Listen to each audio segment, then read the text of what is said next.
Potter's Museum of Curiosity in Cornwall, England, is one of the most amazing treasure troves of strange and bizarre creatures that I've ever been to. It's a reflection of its times, because when Walter Potter assembled this collection in the 19th century, he, like most Victorian naturalists, had a fascination with the bizarre, with the unusual, with the deformed. The Victorians called it teratology, the study of monsters, and it's something that has been almost universally ignored by zoologists ever since. Interestingly, as we approach the new millennium, the study of teratology is beginning to interest mainstream scientists again, as they're finding, in studying these deformed and bizarre creatures, they're finding answers to some of the great mysteries of life, the cure for cancer, for example. And it seems, after 150 years, that the old Victorian scientists were probably right after all.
There can be no doubt that people love a good mystery.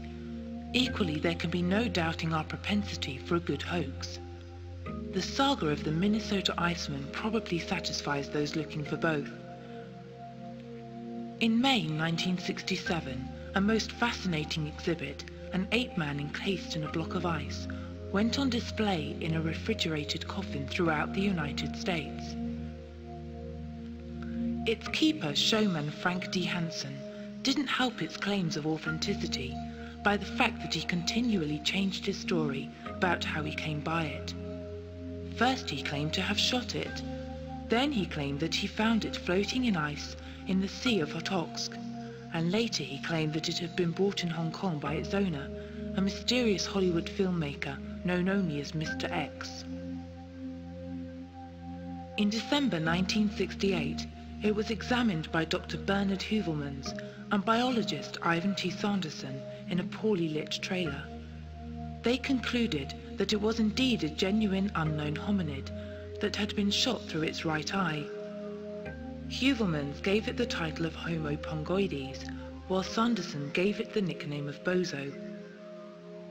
Dr. Napier of Birkbeck College was asked by Heuvelmans to give the creature a full scientific examination before it went on exhibit for a second tour, when Hansen sensationally stated that he had substituted the original for a latex model, which, although very similar, did look slightly different from the original, thus preventing a conclusive examination. Hansen never did properly explain why he had this latex replica made, or kept switching the replica and the original around. His final version of events was that he had shot the beast whilst out hunting in the woods and later placed it in a freezer. An earlier news headline had told the story of a woman named Helen Westring who claimed that she had shot an ape-like creature that had tried to rape her whilst in the woods of Minnesota. Heuvelmans, however, still maintained that the beast he had examined was genuine.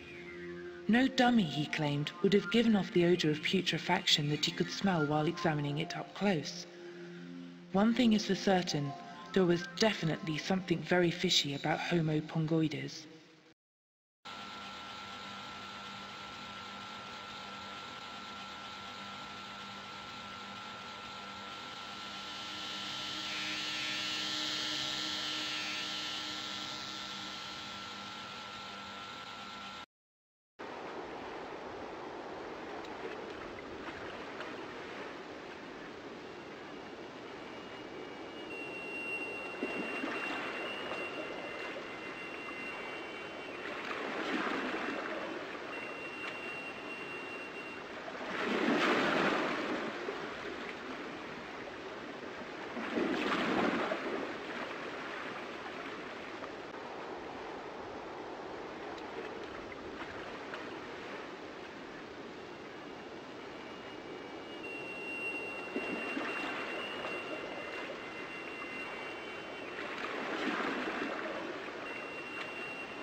Unfortunately, for my credibility as a cryptozoologist, I don't really believe in the Loch Ness Monster.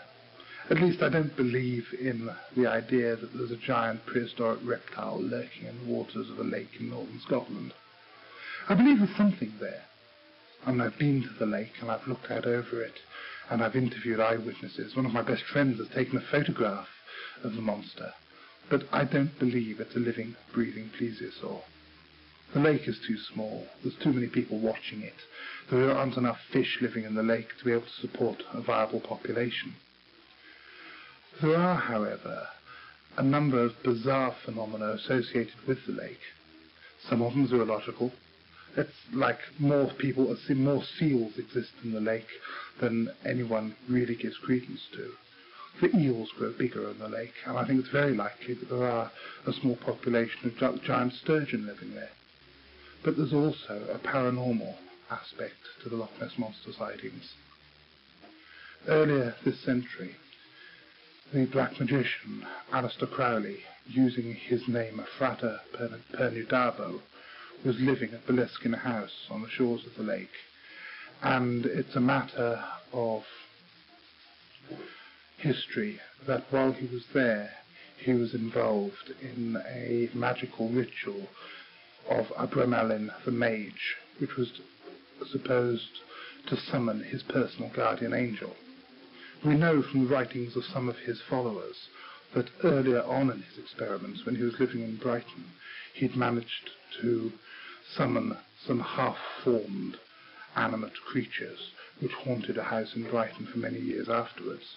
And it seems quite likely to me that probably without knowing what he was doing, Aleister Crowley managed to raise something that would have been better left alone out of the waters.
The shrinking of a vanquished foe's head by certain tribes in South America was common practice until not so long ago, yet the method used had always been a closely guarded secret until relatively recently. Although methods vary from tribe to tribe, it is believed that once a head is detached from the body, the scalp is slit so that the skull can be removed and the skin peeled off. The skin is then placed over a wooden handle and boiled to shrink it slightly. This is followed by a ring of vine being sewn around the bottom of the neck to keep it open, and then hot stones being inserted. The head is then filled with constantly agitated hot sand, which is reheated when cool until the head gradually dries and shrinks. After some careful resculpting of the features and a bit of stitching, the gruesome trophy is complete and probably ready to sell to some curious tourist.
Reincarnation is basically a belief that we all live more lives than one.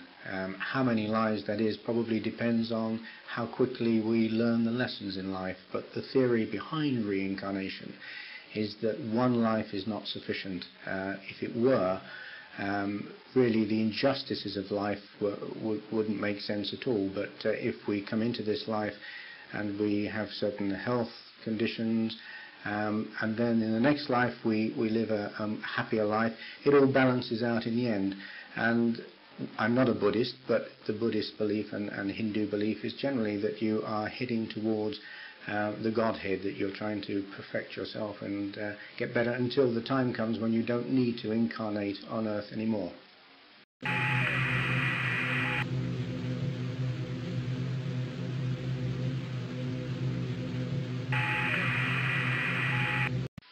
The El Indio Guerrero case refers to an alleged incident along the Texas-Mexico border on December 6, 1950, in which a UFO was alleged to have crashed in that area, in which the American and Mexican military authorities cooperated in retrieving certain pieces of it.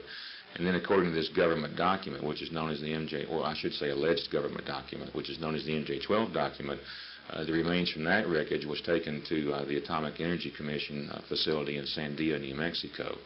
And this case sort of connects with the Roswell case, and both cases were mentioned in this purported MJ-12 document. And the Roswell case was the reason for the initiation of the MJ-12 conference or group to study UFOs, to research what material we were getting back, and then supposedly to continue to maintain the cover-up. We investigated the El Indio Guerrero crash on 3 separate occasions, and we were not able to confirm any local witnesses that actually saw it. We did have one person that described events similar to what we would expect, including military authorities in the area. Unfortunately, we were later able to determine that in 1944, during World War II, a Civil Air Patrol plane had actually crashed 7 miles from Guerrero.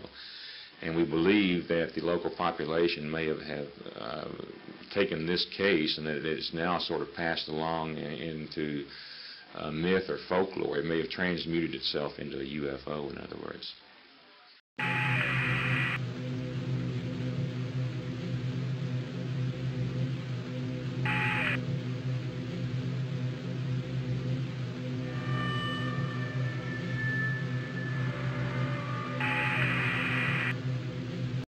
One of the best proofs of reincarnation is where there's a physical element involved, particularly a birthmark or a birth defect which coincides with some sort of a wound or even the cause of death in a past life. A particular case that comes to mind is Titu Singh in Delhi, near Delhi, who remembered being shot through the head when he lived in his past life and ran a video shop. He, when he was born, had 2 marks on his head, quite incredibly. One was smaller than the other and is exactly like the autopsy report on the man who died that he remembered in his previous life. So the smaller wound is the entry wound, a larger wound is the exit wound, and they are exactly the same as the autopsy report. Not only that, but his wife and his parents from that past life are satisfied that he is the person they knew and has been reborn as Titu Singh.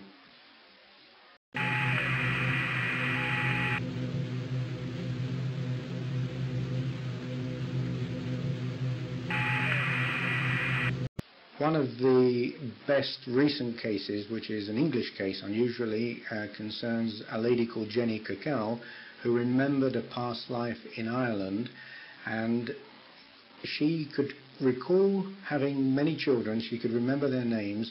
She was able to identify on a map of Ireland the village where she lived, which was Malahide, and she eventually went back and found the family that she had left behind in that previous life when she lived as Mary Sutton. The incredible thing about this is that she appears to have been born in this life with an urge to complete some unfinished business, and that unfinished business was that the family had been sent to orphanages and been split up. In this life she has gone back to Ireland, found the family, some of whom were living within half a mile of each other and didn't know it, and has reunited them. There was a tearful reunion when they all came back together again, and she tells that story in her book Yesterday's Children. It's a quite remarkable case.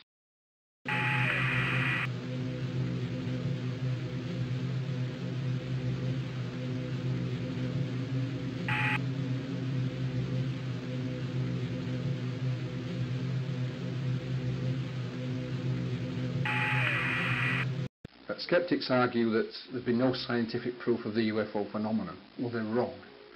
In the mid-1980s in Norway, in central Norway, at a place called Hessdalen, the UFO phenomena, the light phenomena, these strange lights, manifested itself in great profusion in the Hessdalen Valley, surrounded by 3 mountains. The UFO groups of Norway and Sweden obtained assistance from the universities of Bergen and Oslo, from the Norwegian Defence Research Establishment, and from various individual bodies, and set up several month-long observation in the Hessdalen Valley in the winter. Not only did they record the phenomena on radar, they took literally dozens of clear, still photographs of this phenomena down in the valley below the mountains.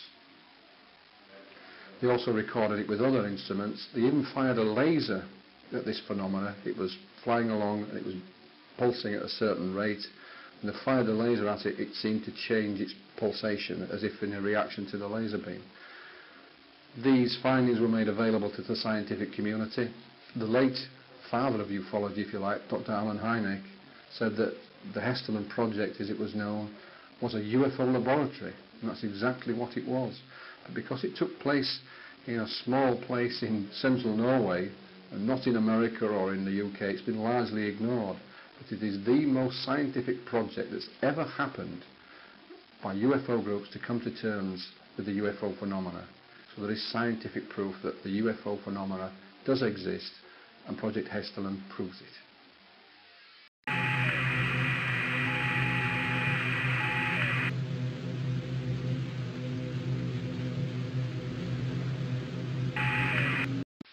The treasure of Rennes-le-Château in the south of France is the story of a French priest called Béranger Saunière, who arrived at the village, a little mountaintop village on the foothills of the Pyrenees, just to the west of the Corbières, in 1885, and he was practically penniless. By the time he died in 1917, in rather mysterious circumstances, he had been spending money like water in very ostentatious and conspicuous consumption. Béranger Saunière found something in Rennes-le-Château. It is possible that what he found was Templar treasure. It is possible that what he found was something that had come from ancient Egypt, from a civilization older than Egypt, that it had gone with Moses to Palestine, that it had come back when the Romans looted the Jewish treasures, that it had been taken from the Romans by the Visigoths, for whom Rennes-le-Château, which is now just a tiny village, was once a medieval citadel with a garrison of 2,000 men. And it is possible that that treasure was rescued by the Templars before Philip le Bel destroyed their order in 1307, that those same Templars took it to the Orkneys, where they were befriended by Prince Henry, and that Prince Henry enabled them to ship it to the New World, because Henry had help from the Zeno brothers, famous Venetian navigators of the time. And at the closing decades of the 14th century, Henry and the Templars may have taken part of an ancient treasure from Rennes-le-Château in France and concealed it in the money pit on Oak Island.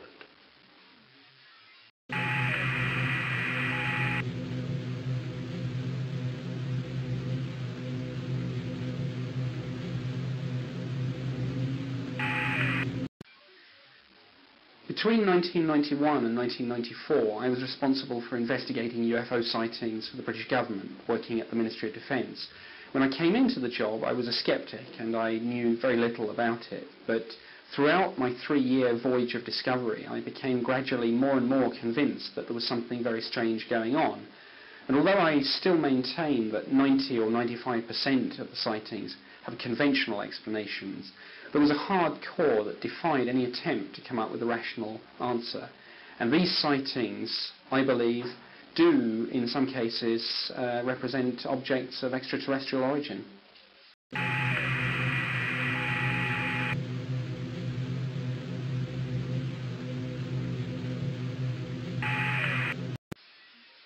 Most UFO sightings have conventional explanations, but there's a hard core that defy any attempts to find a conventional answer, and Rendlesham Forest is perhaps one of the great holy grails of British ufology. This was a case from December 1980, where over a series of nights, United States Air Force military personnel at the twin bases of Woodbridge and Bentwaters in Suffolk, England, saw lights in the sky and indeed a craft in the forest. Now, the thing about the craft that was seen in the forest was that it left trace evidence.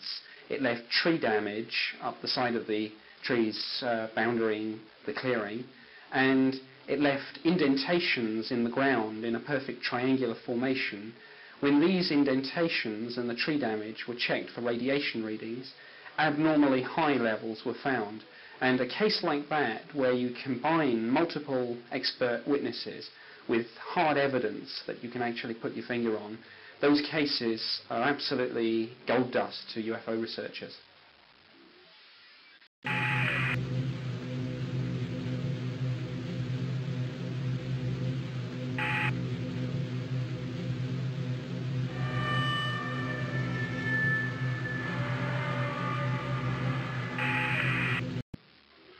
Strange creatures which appear to be kangaroos have been reported across many parts of the world where kangaroos have never existed.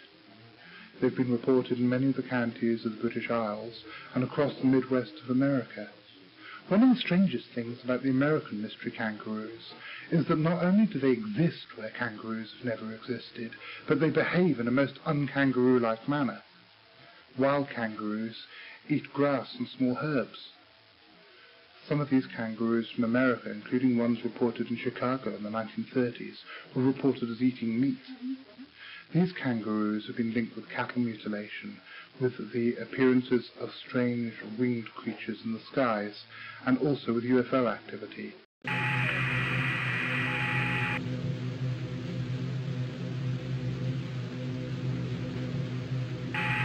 There are two main types of large flying phenomenon of an animal nature.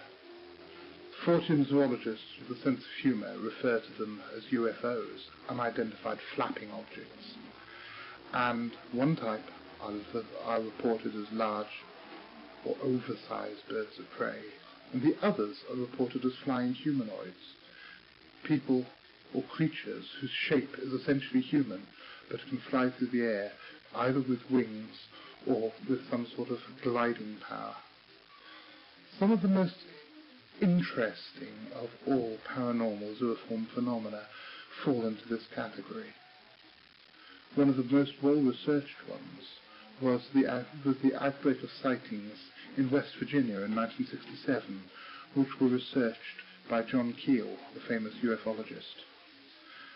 These sightings of an apparition which became known as a Mothman were seen usually in conjunction with UFO activity and other paranormal activity, including strange telephone calls and bizarre electrical accidents.